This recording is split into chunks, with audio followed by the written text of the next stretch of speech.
สวัสดีสำหรับวิดีโอนี้แม่นข้าพเจ้าจะมาแนะนำวิธีการใส่เครื่องหมาย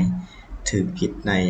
Microsoft Excel เช่นตัวอย่างที่ข้าพเจ้าเปิดให้เบิ่งตัวนี้เนาะคือเครื่องหมายถูกและก็เครื่องหมายผิดก่อนอื่นให้ทุกคนไปเปิดตัว Microsoft Excel ขึ้นมาหลังจากเปิดขึ้นมาให้ทุกคนกดเข้า Insert นี้กดเข้าตัวนี้เด้อเนาะเดี๋ยวสิซูมเข้าไปเบิ่งกดเข้านี้เนาะกดเข้านี้แล้วให้มาเลื่อนที่เนาะ Symbol เนาะเครื่องหมายตัวนี้เนาะเครื่องหมายโอห์มนี่กดเข้าไปแล้วก็มาเลือกตัวสัญลักษณ์เนาะตัวโอห์มนี่กดเข้าไป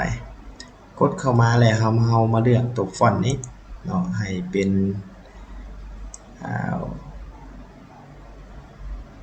ได้ข้าพเจ้าจะเขียนใส่ก็ได้เนาะพิมพ์ W ใส่พิมพ์ตัว I ใส่เนาะ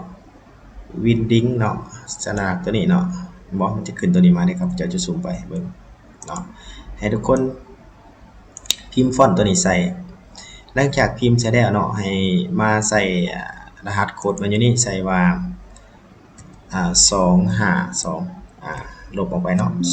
252แล้วมันจะขึ้นมาแล้วเราก็สามารถเลือกได้เนาะเราจะมารูปแบบใดเนาะเราก็เลือกได้สมมุติข้าพเจ้าจะเอารูปแบบนี้